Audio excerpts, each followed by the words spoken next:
Hello student, আজি আলোচনা কৰিম ক্লাস 10 ৰ এক্সাৰসাইজ নম্বৰ 2.3 তাৰে 1 নম্বৰ কোৱেশ্চন। তাৰে 1 নম্বৰ কোৱেশ্চন দিয়া আছে x³ - 28x² + x + 2 এটা বহুপদ gx ৰে হৰণ কৰাৰ ফলত ভাগফল x - 2 আৰু ভাগশেষ -2x + 4 পোৱা গ'ল। gx ৰ ভ্যালু ওলাব লাগে। এটা আমাক কি দিয়া আছে এটো প্ৰথমতে লিখি লম। দিয়া আছে qx কিমান দিয়া আছে qx x - 2 আৰু rx - 2x + 4 এটো দিয়া আছে। আৰু px2 দিয়া আছে। px2 কি আছে x³ - 5x² plus x plus 2 দিয়া। এতিয়া আমি অলৰেডি জানো কি জানো px কি হয় gx into qx plus rx এটো আমি অলৰেডি জানো। ঠিক আছে, এটোখিনি আমি উল্টা পুল্টা কৰিম অলপ, কাৰণ আমাৰ যেহেতু gx ৰ ভ্যালু লাগে তেতিয়া হলে আমি কি কৰিম gx টো এটো সাইড লৈ আহিম। gx আমি এনেকৈ লিখিব পাৰো নে gx into qx plus rx equal px লিখি দিলো। এতিয়া gx এটো সাইড যদি ৰাখি দিও কি হ'ব, প্ৰথমতে এটো কি হ'ব, এটো মাইনাস হ'ব গৈ কেনে px ৰ লগত কি হ'ব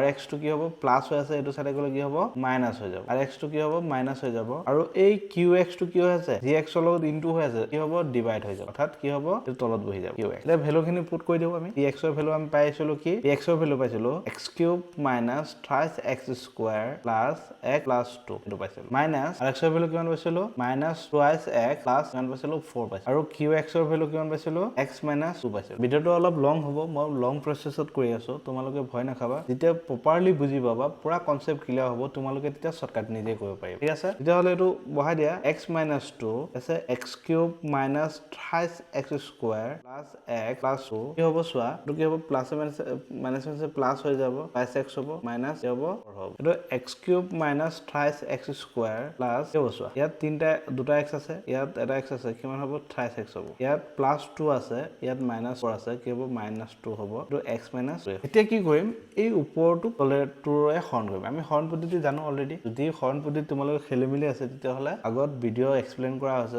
ধুনীয়াকৈ, তেতিয়া হলে তোমালোকে হেতু চাব পাৰা, সহায় হ'ব বুলি মই ভাবো। এতিয়া সো আমি পাতি লওক x³ - 28x² plus 5x - 2 এটো কি হয় x - 2 ৰে, তেতিয়া হলে এটো নাইকিয়া কৰিব আমি কি কৰিম স্কয়াৰ এটা দিম, x² দিলে কিমান হ'ব কিউব হৈ যাব, এটো প্লাসে মাইনাসে -2 into x² কিমান হ'ব -2x² হ'ব। তেতিয়া হলে চোৱা এটো লগত এটো মাইনাস কৰি দিলো, এটো কি হ'ব, এটো তো অলৰেডি মাইনাস হ'ব, প্লাসে মাইনাসে মাইনাস -2x² হ'ব। এটা তলটো যদি মাইনাস থাকে কি হয় আমি প্লাস বুলি কল্পনা কৰো, তেতিয়া 3x 28x² ৰ পৰা 2x² গুচি গলে কিমান থাকিব মাইনাস কি থাকিব x² থাকিব, প্লাস 5x - 2 এটো গুচাবৰ কাৰণে কি কৰিম -x এটা দিম, -x² হৈ যাব, এটো লগত কৰিলে মাইনাস প্লাসে প্লাস হ'ব, 2 into x = 2x হ'ব, এটো লগত কেনসেল কৰি দিয়া, এটো প্লাস কি হয় প্লাস মানে কি হয় মাইনাস হয়, তেতিয়াহলে 3 ৰ পৰা 2 গুচি গলে থাকিব এটা x থাকিব আৰু -2 থাকিব। তেতিয়াহলে এটো গুচাবৰ কাৰণে আমি কি কৰিম +1 এটা দিম, তেতিয়াহলে এটো লগত এটো পূৰণ কৰিলে কি হ'ব, 1 ৰ লগত x পূৰণ কৰিলে কি হ'ব x হ'ব, আৰু প্লাসে মাইনাসে মাইনাস 1 ৰ লগত 2 পূৰণ কৰিলে কি হ'ব